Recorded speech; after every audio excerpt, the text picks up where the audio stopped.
আজকে 4/4/2019 বিপজিওরের হিয়ারিং ছিল তালুকদার কমিটিতে, আমরা সবাই জানি। তো এই মুহূর্তে আমরা বসে আছি আমাদের অ্যাসোসিয়েশনের স্বনামধন্য আমাদের যিনি আইনজীবী মিস্টার অরিন্দম দাসের সামনে। তো ওনার থেকে আমরা আজকে কি হিয়ারিং হলো, কমিটিতে আমরা কতটা এগোলাম, এই বিষয়ে আমরা ওনার থেকে জানবো। তো আমরা অরিন্দম দার কাছ থেকে জানতে চাইবো যে দাদা, আজকে আমরা কতটা এগোলাম এবং বিপজিওরের পেমেন্ট সংক্রান্ত বিষয়ে আমরা কতটা অগ্রগতি পেলাম, একটু যদি আপনি সংক্ষেপে বলেন। প্রথম কথা হচ্ছে, যেটা দরকার ছিল আমাদের এতদিন ধরে, বা আমরা এতদিন ধরে কমিটির কাছে বলে আসছিলাম, ইনভিটেশন ফর ক্লেম, মানে ক্লেম জমা নেওয়া। কারণ আমরা জানি টাকা ফেরত দেওয়ার প্রথম প্রক্রিয়া ক্লেম জমা নেওয়া। তো আজকে সাইমultaneously 3টে ডেভেলপমেন্ট হয়েছে। প্রথম ডেভেলপমেন্ট হচ্ছে ক্লেম নেওয়ার একটা প্রসেস এগিয়েছে। আমাদের জানেন যে আমরা একটা কিছুদিন আগেও সবাই হয়তো আমরা অবগত যে কমিটির ওয়েবসাইট নিয়ে আমরা মানে হাইকোর্টে একটা আইনি লড়াই লড়েও ছিলাম। Chief secretary government of West Bengal এসে অ্যাসুরেন্স দিয়েছিল ওয়েবসাইটটি হবে। তো এখন মোটামুটি ওয়েবসাইটটি functional, justice SP Talukdar comity.co.in যেটা। তো সেই যে কমিটির যে ওয়েবসাইট, কমিটি চাইছে ওয়েবসাইটের মাধ্যমে ক্লেম নেওয়ার জন্য। তার জন্য সেবি একটা বিজ্ঞপ্তি খুব শীঘ্রই দেবে, একটা হিন্দি, একটা বাংলা, একটা ইংলিশ নিউজ পেপারে। বিজ্ঞপ্তির ফলে আপনারা জানতে পারবেন যে কোন ওয়েবসাইটে ক্লেমটা জমা করতে হবে। তাহলে আমাদের দায়িত্ব হবে এই বিজ্ঞপ্তিটা পাওয়ার পর, বা আমি অ্যাসোসিয়েশনকে রিকোয়েস্ট করবো যে তারাও যখন জানতে পারবে তার জন্য একটা পাবলিসিটি করে, মানুষকে যেন জানায় যে এই ক্লেম জমা নেওয়া শুরু হয়েছে, তারা যেন ক্লেমটা জমা দেয়। কেন আমাদের যে অ্যাকচুয়াল কত টাকা ক্লেম আছে কোম্পানির ক্ষেত্রে, সেটা আমরা কেউ জানি না। কোম্পানিটা নিজস্ব ডিক্লারেশন দিয়েছে, কিন্তু আমাদের সে অ্যাসার্টেন করাটা দরকার। সেকেন্ড হচ্ছে, আমাদেরকে যেটা কমিটি লিবার্টি দিয়েছে, অ্যাসোসিয়েশনের যারা আমরা মেম্বার, ঠিক আছে, তারা আমাদের অ্যাসোসিয়েশনগত ক্লেম জমা করতে পারি। আমরা দেখেছি অ্যালকেমিস্টের ক্ষেত্রে, এমপিএস এর ক্ষেত্রে অ্যাসোসিয়েশনগত ক্লেম জমা হয়েছে। তো আমি অ্যাসোসিয়েশনকে রিকোয়েস্ট করবো ভিপজোরে যে আপনারা আপনাদের ক্লেমটা জমা নেওয়া শুরু করুন ডিজিটাল ফরম্যাটে, অর্থাৎ ওয়েবসাইটের মাধ্যমে, বা ডিজিটাল যদি ফরম্যাটে আপনারা নিতে পারেন তাহলে কিন্তু আমাদের সুবিধা, কারণ স্টোরেজের প্রবলেম থাকবে না আর ইজিলি অ্যাক্সেসিবল হবে আমাদের কাছে। এই বিষয়টা আপনারা গুরুত্ব দিয়ে দেখুন। সেকেন্ড হচ্ছে পয়সা ফেরত। পয়সা ফেরতের জন্য দরকার হচ্ছে সম্পত্তি বিক্রি করা। আজকে কোম্পানির উপর নির্দেশ দেওয়া হয়েছে তারা যেন এই যে বিজ্ঞপ্তি জারি করা হবে সম্পত্তি নিলামের ক্ষেত্রে, তার অকশন প্রক্রিয়ার খরচা বহন করে। তারা আজকে কমিটিকে জানিয়েছে যে তারা সেটা বহন করবে। এটা একটা পজিটিভ পার্ট। আমরা চাইছি যেহেতু বহন করবে বলেছে, নেক্সট সেবিকে বলা হয়েছে তারা প্রক্রিয়াটা চালু করবে। অর্থাৎ অ্যাডভার্টাইজমেন্ট দেওয়ার যে কস্টিংটা, সেটাই শুধু কোম্পানি দেবে। বাকি সেবি যেভাবে আজকে এমপিএস এর ক্ষেত্রে নিলাম প্রক্রিয়া চালাচ্ছে, পুরো প্রক্রিয়াটা সেবির তত্ত্বাবধানে হবে। এই বিষয়গুলি নিয়ে যেটা হাইকোর্টের কাছে একটা রিপোর্ট ফর্মে জমা করার কথা বলা হয়েছে, এবং হাইকোর্ট পারমিশন দিলে, অর্থাৎ আমাদেরকে যেটা বলা হয়েছে ইমিডিয়েটলি হাইকোর্টের কাছে অ্যাপ্রোচ করতে, হাইকোর্ট যেন সেই পারমিশন দেয়। বাকি কিছু সম্পত্তির ক্ষেত্রে ডিড পাওয়া যাচ্ছে না, অর্থাৎ যে দলিল আমরা সেটা পাচ্ছি না। সেক্ষেত্রে আমরা জানি যে কনজিউমার কোর্টের অর্ডারে কোম্পানির হেড অফিস বন্ধ আছে।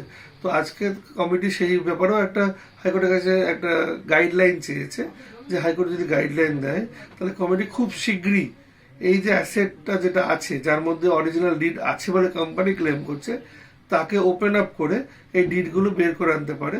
তাহলে আমরা কি করব, আমরা যে বাকি যে সম্পত্তিগুলো যে নিলামের প্রক্রিয়া, সেটাও আমরা কিন্তু এগিয়ে যেতে পারবো। এখনো অবধি যেটা পজিটিভ পার্ট হচ্ছে 68 কোটি অড টাকার জন্য নিলামের বিজ্ঞপ্তি মোটামুটি রেডি। হাইকোর্টের আমরা পারমিশন পেলেই হয়তো 1 সপ্তাহ 2 সপ্তাহ বা ম্যাক্সিমাম 3 সপ্তাহের মধ্যে এই অ্যাডভার্টাইজমেন্টটা কিন্তু আমরা পাবলিকের কাছে দিতে পারবো, অর্থাৎ পাবলিক অকশন। আর আমরা যেহেতু বললাম সাইমালটেনিয়াসলি, যেটা ভিপজিওর ক্ষেত্রে হচ্ছে, ক্লেম জমা নেওয়ার কথাও কিন্তু কমিটি বলেছে। অর্থাৎ ক্লেমও জমা হবে একদিক দিয়ে, একদিকে সম্পত্তিও বিক্রি হবে। এই প্রক্রিয়াটা যদি আমরা করতে পারি, তাহলে আমরা আশা করছি যে একটা টাইম লিমিটের মধ্যে, মানে একটা সময়ের সীমার মধ্যে কিন্তু এই ক্লেমটা জমা নেওয়া এবং মানুষকে টাকা ফেরার প্রক্রিয়াটা শুরু করা সম্ভব। থ্যাংক ইউ অরিন্দম দা। তো আমরা রিকোয়েস্ট করব যে আমাদের বিভিন্ন হিন্দিভাষী বন্ধুদের জন্য যদি আপনি কিছুটা হিন্দিতে আমাদেরকে এই বিষয়টি আপডেট করে দেন।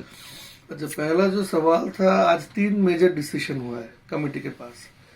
पहला जो था एसेट का, जो नीलामी का बात था, क्योंकि सबको पता है कि नीलामी जब तक नहीं होगा पैसा मिलने का चांसेस नहीं है। तो नीलामी का ऑप्शन जो है 68 एंड ऑल करोड़ का जो प्रॉपर्टी नीलामी होगा, उसके लिए कमिटी इज प्रिपेयर्ड। द नीलामी का जो कॉस्ट होगा, अर्थात जो न्यूज़पेपर में देने के लिए जो कॉस्टिंग आएगा, that has to be borne by the committee, borne by the company. Company has agreed to that. अभी company will borne the cost, and जो सेबी है पूरा प्रोसेस जो होगा नीलामी, जैसे एमपीएस के हिसाब से सेबी कर रहा है, इसमें भी SEBI will do entire process, मतलब नीलामी का जो प्रक्रिया होगा वो सेबी करेगा। इसमें ऑलरेडी सील मोहर लग चुका है। हाईकोर्ट से एक सिर्फ परमिशन चाहिए, जिसके लिए हाईकोर्ट में रिपोर्ट प्लेस होगा। सेकेंड, कुछ डीड नहीं मिल रहा था, तो कंपनी का कहना है कि उनका जो मेन ऑफिस है उसमें डीड्स है, तो हाईकोर्ट के पास इस विषय में भी हम लोग को बोला गया है कि जो डीड के लिए अगर कोई परमिशन हम लोग को हाईकोर्ट देगा, तो ये जो प्रॉपर्टी है head office of the company, उसमें जाके उससे सब डीड निकाला जाएगा। और अगर हम लोग का अचीवमेंट की तरफ से सबसे बड़ा अचीवमेंट है कि जो committee has agreed for claim invitation. कैसे होगा, सेबी आपका एक हिंदी, एक बंगाली और एक इंग्लिश न्यूज़पेपर में ये विज्ञप्ति जारी कर देगा कि जिस जिसका क्लेम विजय ग्रुप में है, वो जो कमेटी का वेबसाइट है उसमें जाके अपना क्लेम भर सकता है। अर्थात जो हम लोग यहाँ से बोल रहे थे कि जो हम लोग का बाहर वाले जो क्लाइंट्स है या बाहर वाले जो एसोसिएशन के मेंबर्स है, चाहे झारखंड पे हो, यूपी में हो, दिल्ली में हो, पंजाब में हो, कोई भी अपना जगह पे बैठ के कोई भी वेबसाइट या साइबर कैफे में जाके ये क्लेम भर सकता है, जो इजी एक्सेस हो जाएगा। क्योंकि हम लोग सबको पता है कि बाहर से आके कलकत्ता में क्लेम भरने में सबको दिक्कत है, तो ये एसोसिएशन के लिए भी एक अचीवमेंट है। और मैं जो एसोसिएशन को भी रिक्वेस्ट करूंगा कि उनका जो वेबसाइट फॉर्मेशन का जो बात चल रहा है, इमीडिएटली उसको प्रोग्रेस करे, और एसोसिएशन अपना भी जो क्लेम है डिपोजिटर्स वो अपना वेबसाइट के थ्रू ले, क्योंकि हम लोग आने वाले दिन में ये क्लेम सबमिट करना चाह रहे हैं। जितना जल्दी हम लोग क्लेम सबमिट कर पाएंगे, एक जो प्रोसेस ऑफ रिफंड है उसका तरफ हम लोग आगे बढ़ जाएंगे। क्योंकि ये जो 68 करोड़ का जो प्रॉपर्टीज है, अगर ये हम लोग नेक्स्ट ऑक्शन में बेच पाएंगे, क्योंकि एक विजुअल का प्लस पॉइंट ये भी है, इनका जो प्रॉपर्टीज है they are located in prime location. क्योंकि जो कलकत्ता से हम लोग रहते हैं, हम लोग को पता है कि कौन सा जगह पे एसेट बिक सकता है, कौन सी जगह पे नहीं बिक सकता है। तो ये एसेट लोकेशन वाइज बहुत अच्छा जगह पे है, तो हम लोग चाह रहे हैं कि इसको पब्लिक ऑक्शन में बेचा जाए। तो बेचने के बाद ये क्लेम का जरूरत आएगा। तो मेरा कहना है साइमल्टेनियसली इसके ऊपर आप लोग इम्पोर्टेंस दीजिए, और अपना वेबसाइट के थ्रू भी जितना क्लेम कर सकेंगे नेक्स्ट डेट तक हम लोग को दीजिए।